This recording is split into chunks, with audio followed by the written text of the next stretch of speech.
A well-designed rental application is your first screening tool and a legally important document. Here's what every landlord's application needs to include and what it must never contain. Essential information to collect. Full legal name of every adult applicant, current address, landlord contact information, and length of residency for the past 3 to 5 years. Employment history including employer name, address, contact, position, and income for the past 2 years.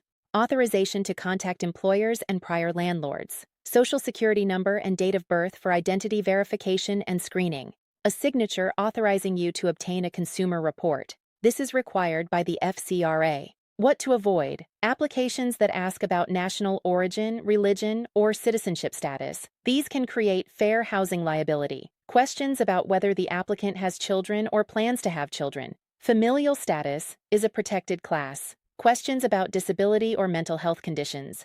Any question that couldn't be applied equally to every applicant. Fees. Many states permit application fees to cover the cost of screening. California caps fees at a specific dollar amount indexed annually. Check your state's rules before charging any fee. Electronic applications. E-sign platforms like DocuSign and Adobe Sign create legally binding, dated signatures on rental applications. They're faster and produce better documentation than paper. One application per adult. Screen every adult who will live in the unit. Running a screen only on the primary applicant while a second unscreened adult moves in is a common and costly oversight.